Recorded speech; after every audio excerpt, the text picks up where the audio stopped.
¿Hasta cuándo vamos a entender que la iglesia siempre ha sido madre y maestra y siempre ha sabido enseñar lo que nosotros como católicos nos conviene y por lo cual debemos seguir adelante con las enseñanzas de la iglesia?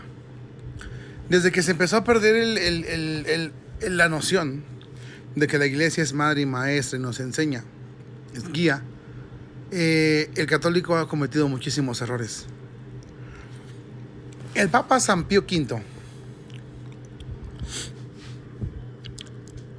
fue tan duro con los sacerdotes, fue tan riguroso con el clero, que él exigía o los trataba como criminales a los sacerdotes que de alguna u otra manera se involucraban en asuntos sexuales, pero sobre todo con más énfasis, eran igual, ¿no?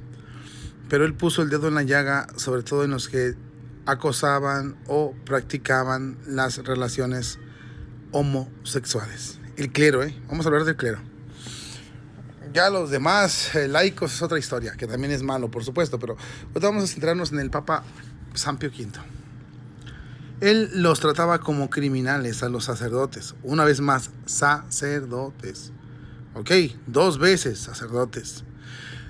Y San Pío V exigía que fueran severísimos con esta clase de sacerdotes y que los corrieran inmediatamente del sacerdocio, que no merecían ser parte del clero. Un hombre que se le encontraban acciones de tinte homosexual no podía pertenecer al clero. Inmediatamente tenía que ser alejado del clero, de los beneficios del clero, de lo que hace el clero, y sobre todo puesto en manos de las autoridades seculares. Hoy las autoridades seculares apoyan a estos homosexuales, pero la ley del Papa San Pío V sigue vigente, al menos en la Iglesia Católica. Cuando yo digo esto, no, hombre, ponen todos el grito en el cielo, ¿verdad? ¿Quién eres tú para juzgar? Todos, juntos, y que un montón de tonterías para hacernos creer que debemos callarnos la boca y dejar que el clero se pervierta. El Papa San Pío V hablaba de perversiones graves, hablaba de traiciones acérrimas a Cristo y a su iglesia, hablaba de ser indignos de ser sacerdotes y por lo tanto apartados de los altares. San Pío V es un santo. Ya. Bueno, estos hombres, al tener eso y al practicar eso, debían dejar y abandonar el sacerdocio. Era una medida muy fuerte. Hoy se consideraría radical. Incluso muchos dirían que es abusiva.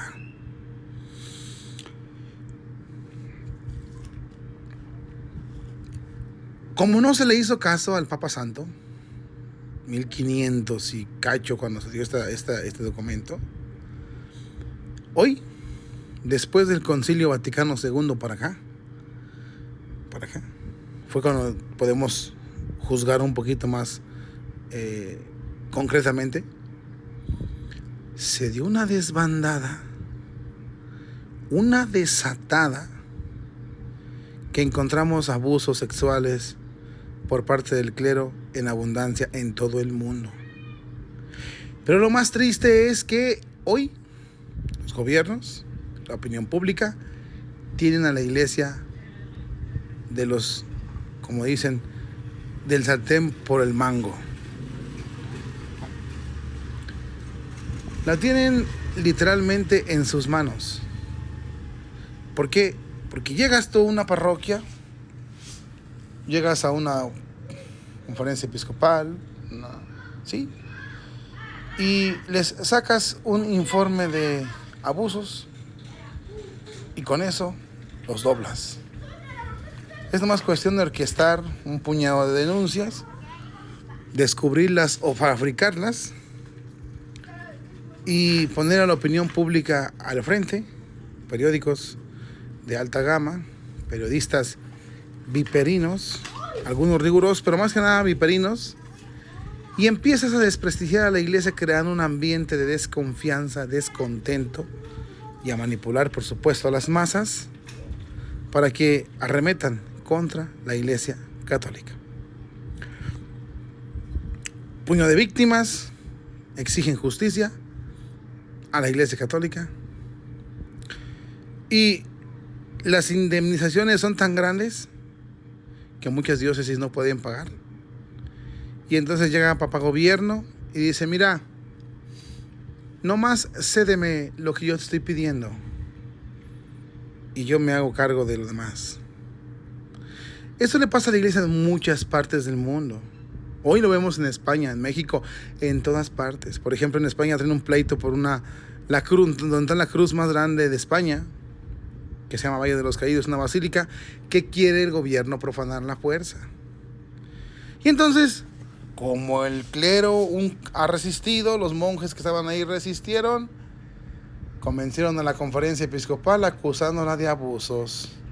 Vamos a hablar de abusos sexuales. Y al final del día, las víctimas no se benefician, las reales. Al final del día, los sacerdotes abusadores, que son como están protegidos. Y el único que ganó fue el gobierno. Y los periodistas. Y la opinión pública. Caramba, si ya sabíamos lo que nos advertía el Papa Santo, ¿por qué carajos no se ha evitado esto? Si tú ya sabes, si ya lo sabes, si ya sabes cómo es el clima, y si ya sabes cómo se puede prevenir esto en la Iglesia Católica, ¿por qué carajos no lo quitas? Y eso es para los obispos, Casos hay muchos. Alemania, ¿cómo empezó su marranada? La iglesia en Alemania, deberíamos cuestionar si sigue siendo católica. ¿Y cómo empezó Alemania? Con el tema de los abusos. El sínodo alemán, ¿cómo comenzó? Con el tema de los abusos. Para sensibilizar a la gente. Para manipular masas. El tema de los abusos.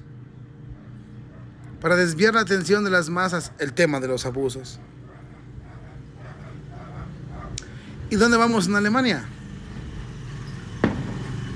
Bueno, en Alemania ya se están bendiciendo las uniones homosexuales, se hacen misas queer, se tumbó la estructura jerárquica de la iglesia y un puñado de rufianes se apoderaron de la iglesia católica. Ahí vamos en Alemania. ¿Qué pasó? ¿Cómo empezó? Con el tema de los abusos. ¿Cómo empiezas tú a amargar en la vida a un sacerdote? Con el tema de los abusos. ¿Cómo lo haces para que él reniegue, caiga de su vocación, sea destruida su vida? Con el tema de los abusos. Pero volvemos a la pregunta, si San Pío V lo había advertido, ¿por qué carajos no se ha hecho caso a lo que decía el Papa Santo? San Pío V advirtió sobre este tema y nadie lo hizo caso. Al menos ahorita ni lo toman en cuenta con su documento.